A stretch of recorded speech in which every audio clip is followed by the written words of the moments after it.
Hello, I'm Olga Ruocco.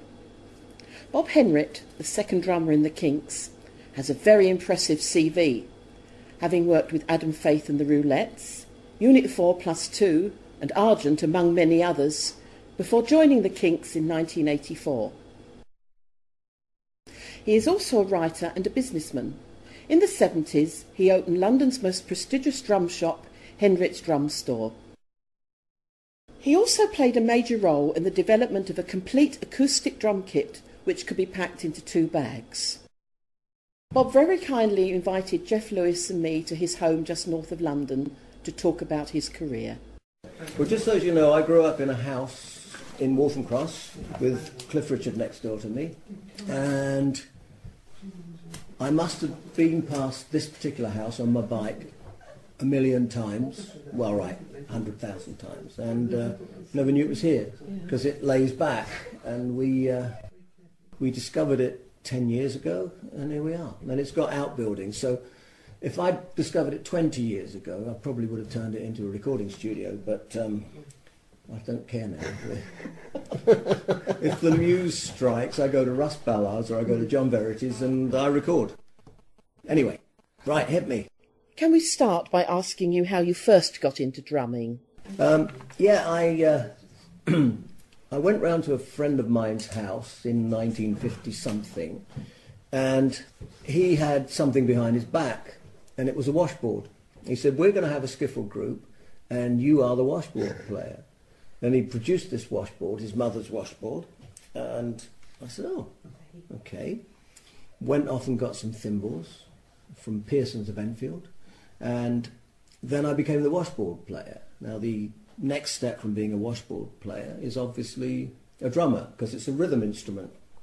I've often wondered, which probably answers your second question, what would have happened had he had a guitar behind his back now and had produced it. I rather think I would have got on with it. Now, the interesting thing about the guitar that he had, it didn't have any frets on it. His dad made it.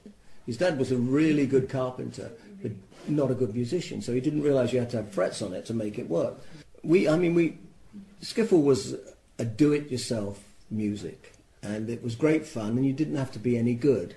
It turns out there were 50,000 other skiffle groups, including the Beatles, who were the Quarrymen, and everybody thought they were good, but we knew we weren't very good because we recorded ourselves on a Grundig tape recorder, and that was how it began. And I don't even remember Grundig tape recorders. They had a magic eye, and if the magic eye went into red, then it wouldn't sound very good. Well, we had no idea, so we just did it, and that's where it began.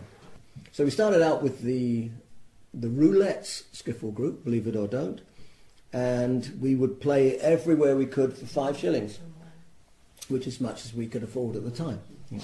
These are the jokes.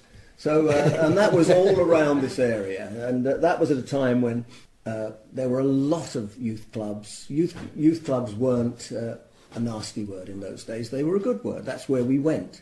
Well, we had Chesham Boys Club, which was just down the road, and Cliff Richard who had been my next door neighbour, was a member of it. And so all the local bands went there to rehearse, except we weren't called bands in those days. We were called groups.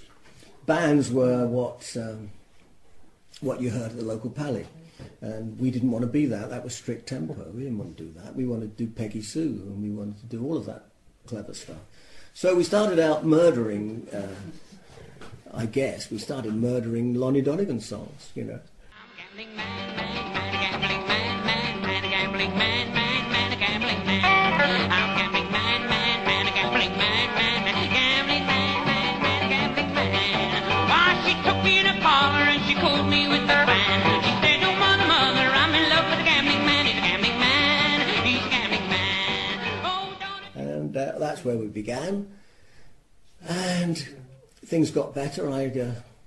The Boys Club had a competition. There was a National Boys Clubs competition which culminated at the Festival Hall, and we came second in 1958, I think, and we won it in 1959. And things went on. I was still at school. I was doing a paper round so that I could afford a drum set, and I would frequently get on the trolley bus to my school with newsprint all over my hands, which I would then transfer to my textbooks when I was writing my essays from the which I should have done at home. But you can't. And the problem was, if you were rehearsing and you wanted to be a rock and roller man, you couldn't possibly do your homework at the same time. So I guess that's it, really. Was there anyone else in that band who went on to the music business? Or No, did you move what on to happened other after contacts? that, I was headhunted by Russ Ballard's band, and I joined them. It's very interesting, this, but there was never a moment that I couldn't play the drums. It's crazy to think. I've spoken to Ginger Baker about this, who's not my favourite person, but he also never had a time that he couldn't play.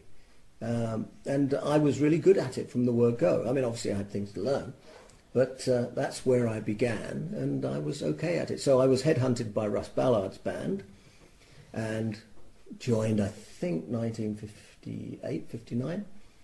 But before that, I'd been in a band with Nobby. And Nobby and I would get picked up from school. I was at a different school to Nobby, but we'd be picked up and we'd go off and play at American bases.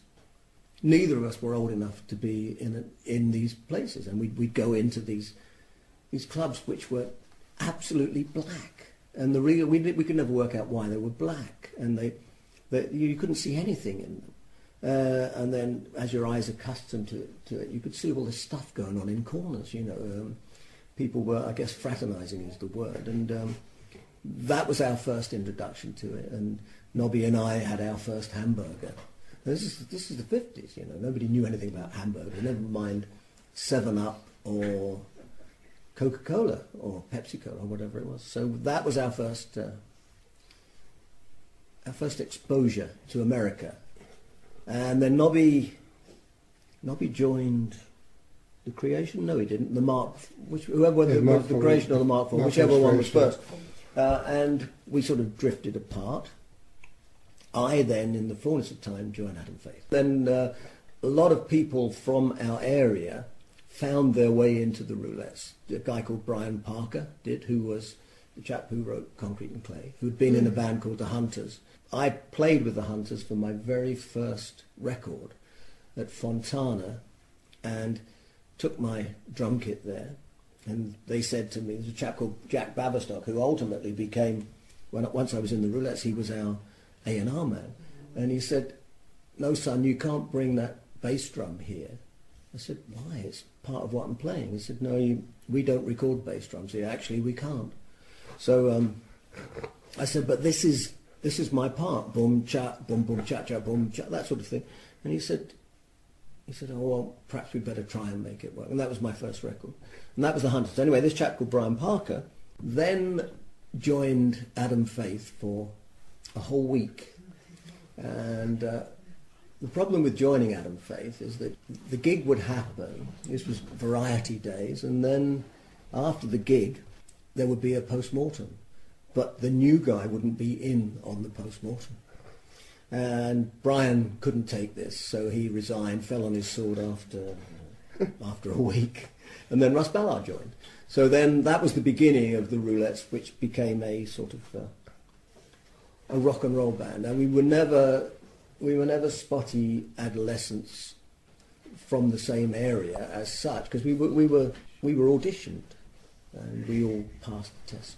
So that was 1962.